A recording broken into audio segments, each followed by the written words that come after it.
शुरुआत बड़ी खबर के साथ जो अयोध्या से जुड़ी है। प्राण प्रतिष्ठा को लेकर अलर्ट जारी हुआ है। यूपी के 7 जिलों में अलर्ट जारी हुआ। नेपाल सीमा से सटे जिलों में अलर्ट जारी किया गया। संदिग्धों की जांच की जाएगी, आने जाने वालों पर निगरानी रखी जाएगी। तो बड़ी खबर है, अहम खबर है। 22 जनवरी को प्राण प्रतिष्ठा का कार्यक्रम है। बहुत सारे वीआईपीज अयोध्या में होंगे और ऐसे में सुरक्षा के मद्देनजर एक बड़ा फैसला लिया गया। उन सभी 7 जिलों में अलर्ट जारी किया गया है जो कि सीमावर्ती जिले हैं। खासकर नेपाल से सटने वाले सभी जिलों में अलर्ट जारी किया गया है। यहां आने जाने वाले हर शख्स पर नजर रखी जाएगी, संदिग्धों की जांच की जाएगी। तगड़ी निगरानी की व्यवस्था इन जिलों में की गई है।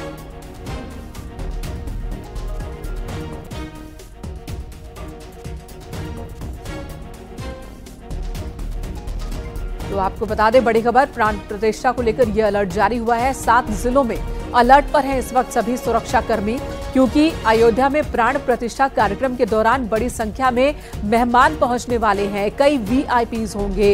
हजारों की संख्या में लोगों को आमंत्रण दिया गया है प्राण प्रतिष्ठा कार्यक्रम के लिए और ऐसे में बहुत ही संवेदनशील ये मौका होगा। कहीं कोई अप्रिय घटना ना हो जाए, कहीं कोई साजिश ना हो, इसके लिए ये बड़ा कदम उठाया गया है। 7 जिले जो कि नेपाल से सटे जिले हैं, सीमावर्ती जिले हैं, इन जिलों में अलर्ट जारी किया गया।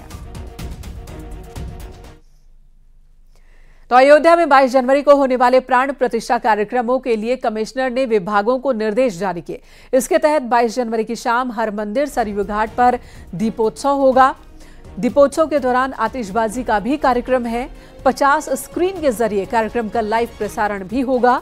हर जगह 14 जनवरी से 31 जनवरी तक सफाई अभियान चलाया जाएगा। 22 जनवरी को हर घर, हर संस्थान में दीप जलाए जाएंगे। लगभग 2 किलोमीटर नदी पर बैरियर बनाया जाएगा। लखनऊ, गोरखपुर, प्रयागराज, वाराणसी, अयोध्या के एनएच को ग्रीन कॉरिडोर के रूप में बनाया जाएगा। वहीं रामायण की चौपाइयों के साथ बड़ी बड़ी होर्डिंग्स लगाई जाएंगी। 50 मुख्य स्थानों पर पेयजल, वाटर कूलर की व्यवस्था होगी। 250 पुलिस गाइड तैनात किए जाएंगे। 14 जनवरी तक लॉन्च होगा digital tourist app. Bus station, railway station, airport, parking स्थल, इस ऐप पर सभी जानकारियां होंगी और साथ ही इन सभी जगहों पर हेल्प डेस्क की सुविधा भी होगी। 22 जनवरी को सभी स्कूल कॉलेज में छुट्टी पहले ही घोषित की जा चुकी है। 22 जनवरी को शराब की दुकानें भी बंद होंगी। 16 जनवरी से 22 जनवरी तक हर मंदिर में राम संकीर्तन का आयोजन होगा। वहीं राम कथा संग्रहालय में मीडिया सेंटर स्थापित किया जाएगा।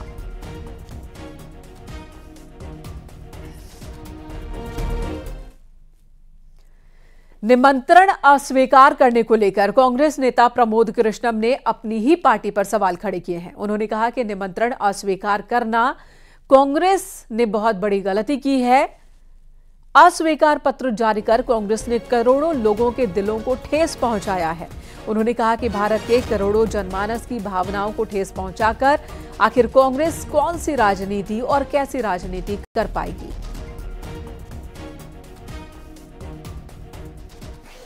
कि मंदिर की प्राण प्रतिष्ठा के इस समारोह का निमंत्रण मिलना अपने आप में सौभाग्य का विषय। तो कांग्रेस के करोड़ों कार्यकर्ता जिनकी आस्था राम में है,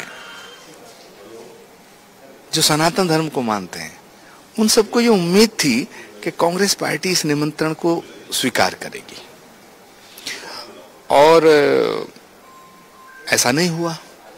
तो जब ऐसा नहीं हुआ, स्वीकार होने के बजाय अस्वीकार पत्र जारी हुआ, तो लोगों के दिलों को ठेस लगी, लोग दुखी हुए। मुझे भी बहुत ठेस लगी, मैं भी बहुत दुखी हुआ। मैं जिस पार्टी में हूं, भगवान श्री राम के मंदिर का निमंत्रण को अस्वीकार कर रही है। इसकी जरूरत क्या थी? तो बड़ा सवाल यह है कि हम भारत के करोड़ों जनमानस की भावनाओं को ठेस पहुंचा करके कैसे राजनीति कर पाएंगे।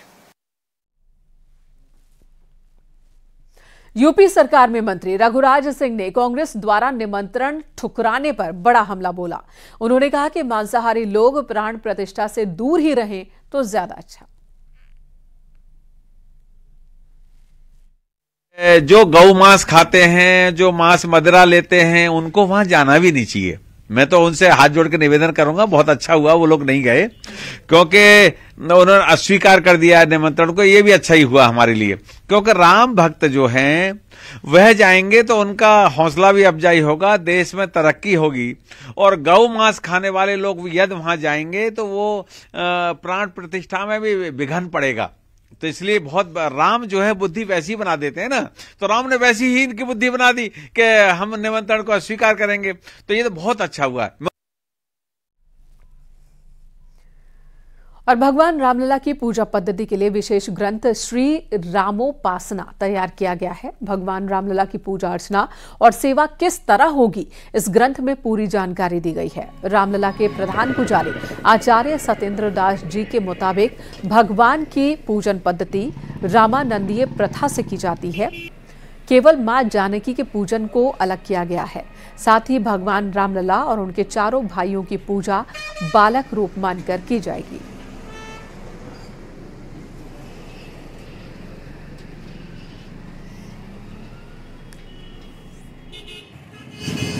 ये इस समय रामलला के प्रधान पुजारी आचार्य सत्येंद्र दास जी के पास है। इन्हीं से जानते हैं कि इस पुस्तक में क्या विधि है और इस बार जो भगवान की 90 मंदिर में पूजन अर्चन होगा उसमें अलग क्या होगा। महाराज जी, इस किताब के जरिए तमाम जो पूजन की जानकारी दी जा रही है, कैसी किताब है, उसमें क्या अलग क्या है अब तक जो पूजा हो रही है? अलग कुछ नहीं है। अलग इसलिए है कि क्योंकि राम की जन्मभूमि है और वहाँ रामलला ये प्राण प्रतिष्ठा होकर के स्थापित होंगे। और अभी तक उन्हीं चार भाइयों की पूजा अर्चना होती आ रही है बालक रूप में राम की, और इतने दिनों 23 दिसंबर 1949 से लेकर आज तक। इसलिए इस पुस्तक को भी उसी दृष्टि से रखा गया है, जहाँ पर सीता राम की स्तुति है या उनकी प्रार्थना है उसे नहीं किया गया है। और यहाँ पर यह भगवान राम का और उनके चारों भाइयों का और तीनों माताओं का और जगत गुरु का, इन देवी और यहाँ की जो देवी देवता हैं उनका, हनुमान जी का, सरयू महारानी का, इन्हीं सब के पूजा अर्चना की विधि इसमें है। और उसमें जैसे है कि हम बालक रूप में जिस प्रकार से उपासना करते हैं उसकी पूरी पद्धति इसमें लिखी गई है और उसी अनुसार अभी तक पूजा होती रही। लेकिन अब इसमें कुछ परिवर्तन हुआ है, जो परिवर्तन हुआ है उसे उसी के जोड़ करके और पूजा अर्चना रामलला की होगी, जो प्राण प्रतिष्ठा होकर के मूर्ति स्थापित होगी। तो 22 जनवरी को लेकर सभी में उत्साह है और राम मंदिर की प्राण प्रतिष्ठा से पहले अयोध्या एयरपोर्ट को एक और कदम आगे बढ़ाया गया। उत्तर प्रदेश के मुख्यमंत्री योगी आदित्यनाथ ने कहा कि अयोध्या में 22 जनवरी को होने वाली प्राण प्रतिष्ठा के मौके पर 100 चार्टर्ड प्लेन्स यहां पर पहुंचने वाले हैं। दरअसल अयोध्या और अहमदाबाद को जोड़ने वाली पहली ट्राई वीकली यानी कि हफ्ते में 3 दिन चलने वाली फ्लाइट सर्विस की आज से शुरुआत हुई है।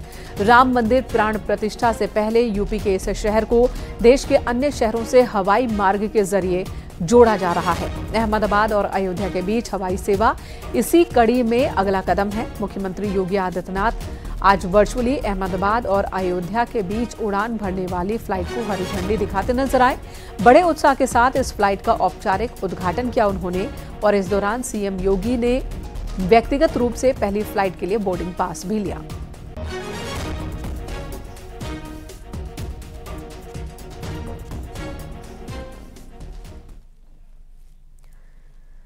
आज लखनऊ में बीजेपी की बड़ी बैठक हुई। इस बैठक में सीएम योगी आदित्यनाथ, राष्ट्रीय महासचिव विनोद तावड़े, बीजेपी प्रदेश अध्यक्ष भूपेंद्र चौधरी, महामंत्री संगठन धर्मपाल मौजूद थे।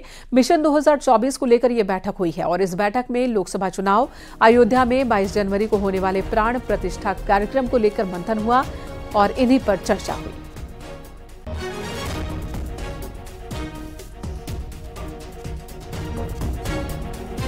लोकसभा योजना की तैयारी योजना की दृष्टि से बैठक है और एक टीम केंद्र के निर्देश पर लगभग 50-55 लोगों की बनाई है, वरिष्ठ नेताओं की, जिसमें माननीय मुख्यमंत्री जी, हमारे दोनों डिप्टी सीएम, सभी पूर्व प्रदेश अध्यक्ष, सभी सीनियर नेता हैं।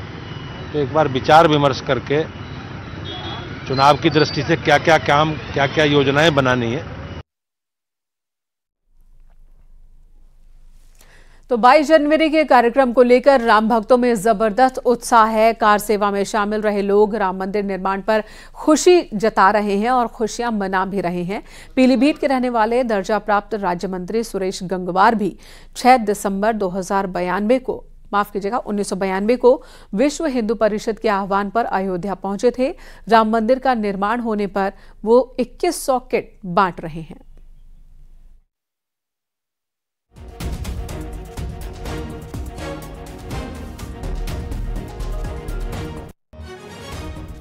मगर कुछ क्योंकि लंबे समय से लोगों को लग रहा था हमारे भगवान का मंदिर नहीं बन पा रहा है, उन्हें छत नहीं मिल पा रही है, कुछ उत्साहित बंधु थे उन्होंने वहां पर उस जो ढांचा था उसमें क्षतिग्रस्त करने का काम किया। ये मेरे हिसाब से विधि विधान के रूप में ही करना चाहिए था, ऐसा ठीक नहीं था। कांग्रेस सरकार ने हमेशा सनातनियों को दबाने का काम किया था।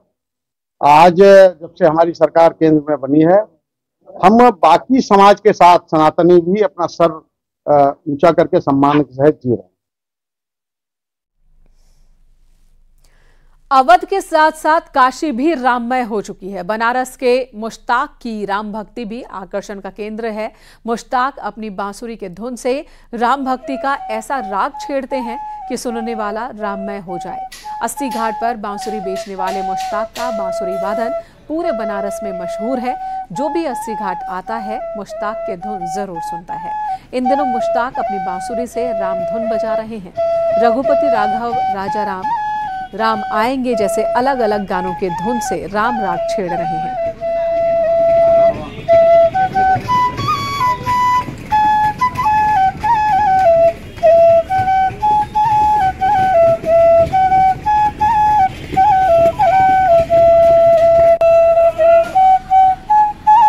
डिमांड ये है कि इस समय राम मंदिर बन रहा है और सबका यही भाव है, सबको यही अच्छा लग रहा है कि इस समय जो भाव है उस समय का आपको सुनने को मिले, सुकून मिले, संतुष्टि मिले, तो इसलिए वो उस तरह का फील होता है। दिन भर में कितने लोगों को आप ये बाजार के सुना रहे हैं और लोग सीख भी रहे हैं? कितने दिन भर में तो हमारे पास हजारों लोग सुनने आते हैं, लेकिन कम से कम उसमें हजारों में कम से कम 50 लोग 40 लोग सीखने भी आते हैं जी।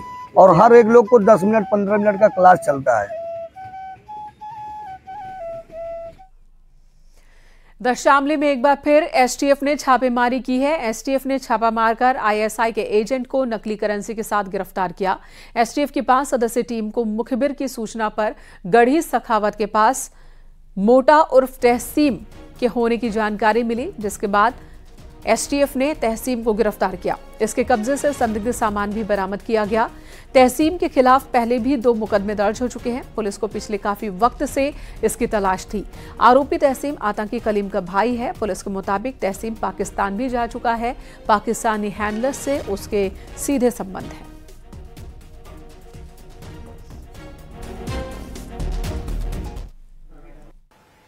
गिरफ्तार अभियुक्त का नाम तहसीम उर्फ मोटा है तथा ये थाना कोतवाली शामली का रहने वाला है। विस्तृत पता इत्यादि प्रेस विज्ञप्ति में दी गई है।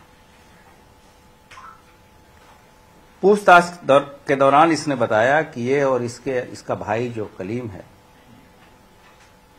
ये पाकिस्तान आते जाते रहते हैं तथा वहां इनकी मुलाकात आईएसआई हैंडलरों से हुई, जहां इन लोगों को ये लालच दिया गया कि हम तुम्हें आवश्यक संसाधन, पैसा तथा कुछ असलाह इत्यादि देंगे। प्रयागराज से बड़ी खबर आ रही है। हाईकोर्ट में श्री कृष्ण जन्मभूमि और शाही ईदगाह मामले में सुनवाई हुई। ये सुनवाई कोर्ट कमिश्नर की नियुक्ति को लेकर हुई। दोनों पक्षों की बहस के बाद कोर्ट ने फैसला सुरक्षित रख लिया। सुनवाई के दौरान मुस्लिम पक्ष ने कोर्ट कमिश्नर की नियुक्ति को लेकर आपत्ति जताई, साथ ही दूसरी तारीख सुनवाई के लिए देने की मांग की, जिसके बाद हिंदू पक्ष ने जल्द से जल्द कोर्ट कमिश्नर की नियुक्ति की मांग रखी। हिंदू पक्ष के अधिवक्ताओं ने दलील दी कि वादित परिसर में हिंदुओं के प्रतीक चिन्ह को नष्ट करने की कोशिश हो रही है। प्रतीक चिन्ह नष्ट होने पर अस्तित्व खत्म हो जाएगा। विवादित परिसर की फोटोग्राफी और वीडियोग्राफी कराने की मांग कराई गई। जस्टिस मयंक कुमार जैन की सिंगल बेंच में सुनवाई हुई। देखिए, श्री कृष्ण जन्मभूमि के मामले में आज सुनवाई हुई और जिसमें विशेष रूप से हमने मांग की थी कि कोर्ट कमीशन नियुक्त कर दिया जाए, तो माननीय न्यायालय के द्वारा इस विषय को सुन लिया गया है और हमने विशेष मांग की थी कि एक रिटायर्ड जस्टिस हो रहे और उसमें 2 अधिवक्ता रहें जो कोर्ट कमीशन में रहेंगे। ये माननीय न्यायालय से अनुरोध किया था और माननीय न्यायालय ने सभी को सुना है, लेकिन प्रतिवादीगण का ये कहना है कि उनके एक अधिवक्ता नहीं है आज उपस्थित और दूसरा 16 तारीख सुप्रीम कोर्ट में लगी है, तो जब तक के लिए इस मामले को पोस्टपोन कर दिया जाए। लेकिन कोर्ट ने इस पर कहा कि ये नहीं चलेगा और माननीय न्यायालय ने सभी पक्षों को सुना है और सुनने के बाद हमारा विशेष रूप से अनुरोध यह था कि बहुत ही, क्योंकि इमरजेंसी है, वहाँ के जो प्रतीक है हिंदू प्रतीक उन्हें मिटाने का प्रयास किया जा रहा है और जब हिंदू प्रतीक मिट जाएंगे तो उसका अस्तित्व ही खत्म हो जाएगा। तो हमने माननीय न्यायालय से अनुरोध किया था कि वहाँ तुरंत वहाँ पर कोर्ट कमीशन नियुक्त किया जाए। तो कोर्ट कमीशन नियुक्ति को लेकर के माननीय न्यायालय ने ऑर्डर हमको सुन लिया है और सुनने के बाद ऑर्डर को रिजर्व कर लिया है। आज बड़ी खुशी का दिन है कि माननीय न्यायालय ने सभी तथ्य सुन लिए हैं। अब बहुत अच्छा निर्णय आने वाला है। श्री कृष्ण जन्मभूमि मुक्त का समय आ गया है। अयोध्या हुई हमारी, अब है मथुरा की बारी। सर्वे ऑर्डर के लिए अब आयुक्त की नियुक्ति के लिए आदेश आने जा रहा है। उसमें बहस हो चुकी है। विपक्षी पार्टी ने ऑब्जेक्शन लगाने का प्रयास किया था, परंतु माननीय न्यायालय ने कहा कि बार बार समय नहीं दिया जाएगा और हमारे सभी हिंदू पक्ष का तथ्य सुना है और अब हमें उम्मीद है। इधर ख्वाजा मोइनुद्दीन चिश्ती के 812वें उर्स के लिए पीएम ने 10वीं चादर अजमेर शरीफ भेजी। प्रधानमंत्री नरेंद्र मोदी ने बीजेपी के अल्पसंख्यक मोर्चे को चादर सौंपी है। चादर को ख्वाजा मोइनुद्दीन चिश्ती के उर्स के मौके पर अजमेर शरीफ दरगाह पर चढ़ाया जाएगा। पीएम मोदी हर साल अजमेर शरीफ दरगाह पर उर्स के मौके पर चादर भेंट करते हैं।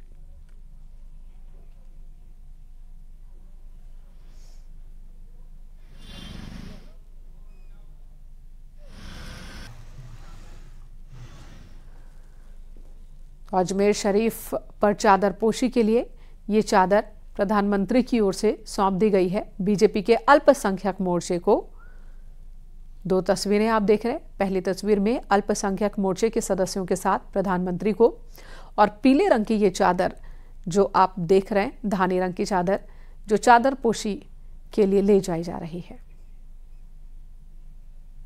श्री नरेंद्र मोदी जी ने जिस प्रकार से दिवाली बनाया है, जिस प्रकार से क्रिसमस बनाया है, उसी प्रकार से आज ख्वाजा गरीब नवाज के उर्स के मौके पर उन्होंने अकीदत के चादर और फूल पेश किए हैं। इस मौके पर भारत के सभी दरगाहों के सूफी संत मौजूद थे और इस चादर के माध्यम से उन्होंने कामना की है कि भारत में एकता हो, भारत में भाईचारा हो, हमारा मुल्क तरक्की करे और भारत विकसित भारत बने। उपराष्ट्रपति जगदीप धनखड़ को रामलला की प्राण प्रतिष्ठा के लिए आमंत्रित किया गया है। आपको बता दें 22 जनवरी को रामलला की प्राण प्रतिष्ठा है, जिसकी तैयारियां तेजी से चल रही हैं।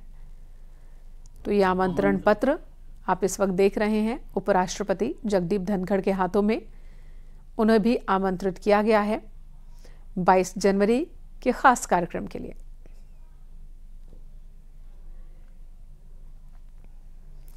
प्रधानमंत्री नरेंद्र मोदी की लोकप्रियता लगातार बढ़ती जा रही है। अयोध्या में राम मंदिर निर्माण और जम्मू कश्मीर से धारा 370 को हटाए जाने से प्रभावित होकर अमेठी के एक बुजुर्ग ने 9,09,000 बार मोदी मोदी लिख डाला। 68 साल के बुजुर्ग शत्रुघ्न बरनवाल का कहना है कि भगवान राम हमारे देव हैं तो प्रधानमंत्री नरेंद्र मोदी देवतुल्य हैं। बुजुर्ग शत्रुघ्न एक बार प्रधानमंत्री नरेंद्र मोदी से मिलकर उन्हें छू कर देखना चाहते हैं।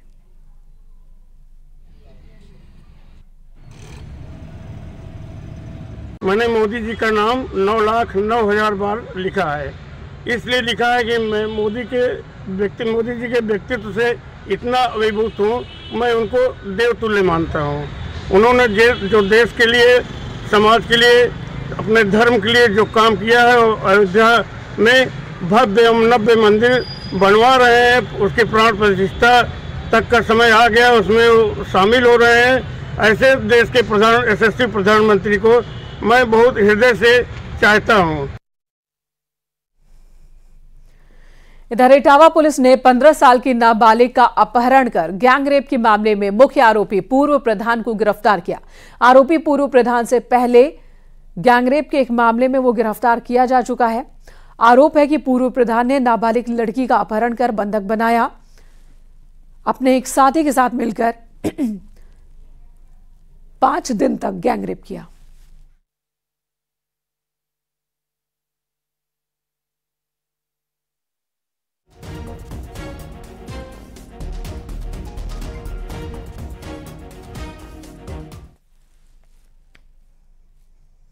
इधर आगरा एसटीएफ को बड़ी सफलता मिली है। एसटीएफ ने शिक्षा बोर्ड के फर्जी प्रमाण पत्र बनाने वाले गिरोह के 4 शातिर बदमाशों को गिरफ्तार किया।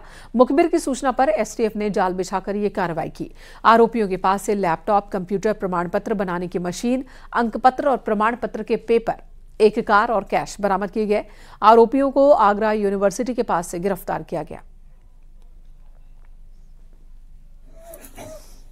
तो ये कह देते हैं इनसे अपना भरते नहीं, हम कर देते हैं पहले।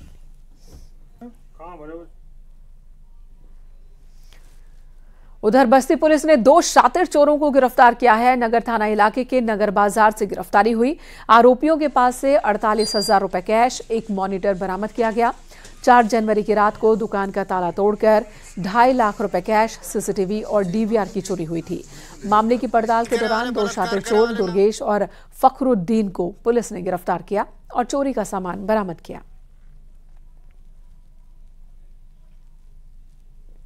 ये थाना नगर में 5 जनवरी को रात को एक चोरी हुई थी। उसमें एसओजी टीम और लोकल पुलिस टीम ने आज गुड वर्क करके 2 लोगों को गिरफ्तार किया है। उनकी पहचान दुर्गेश उर्फ डुग्गी और फखरुद्दीन सिकंदर के रूप में हुई है। इन लोगों से माल की बरामदगी हुई है। 48,000 रुपये और एक अदद लोहे का ब्लेड और जो मॉनिटर चुराया गया था वो बरामद हुआ है और इनको आज गिरफ्तार करके न्यायालय में पेश किया जा रहा है। औरैया के बिधुना इलाके में सील लोटस अस्पताल को खोलने पर लोगों ने जमकर हंगामा किया। हंगामे की सूचना पर पुलिस टीम पहुंची। 4 अस्पताल कर्मचारियों को गिरफ्तार किया गया। 5 जनवरी को प्रसव के दौरान नवजात बच्ची की मौत के बाद परिजनों ने निजी अस्पताल पर गंभीर आरोप लगाए थे, जिसके बाद सीएमओ ने अस्पताल को नोटिस देकर सील करवा दिया था। लेकिन अस्पताल संचालक ने नोटिस फाड़कर अस्पताल खोल दिया, जिसके बाद आज हंगामा हुआ। पुलिस की टीम भी पहुंची।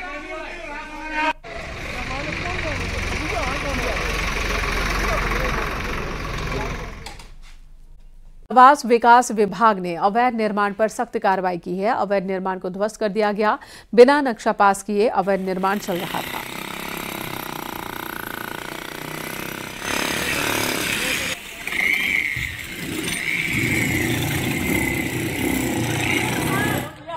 ये अवैध निर्माण कर रहे हैं, नक्शे विपरीत ये लगातार काम करते जा रहे हैं, इसलिए इस पे अभियान लगाना पड़ा। सर, ये कौन है जो नक्शे के विपरीत काम कर रहे हैं? ये 1402 के आवंटी हैं। इन्होंने अपना बिल्डर हैं, किसी से खरीद रखा है, फिर इस पे अपना काम करते जा रहे हैं। इधर गुजरात से विशेष रथ से 500 किलो का विशाल नगाड़ा रामनगरी पहुंचा, जिसे राम जन्मभूमि तीर्थ क्षेत्र ट्रस्ट के महामंत्री चंपत राय ने स्वीकार किया। साथ ही आश्वासन दिया कि इसे उचित स्थान पर स्थापित किया जाएगा। इस दौरान चंपत राय प्राण प्रतिष्ठा में कुछ नेताओं के न आने के सवाल पर उन्होंने कहा कि सबकी अपनी अपनी वजह होती है।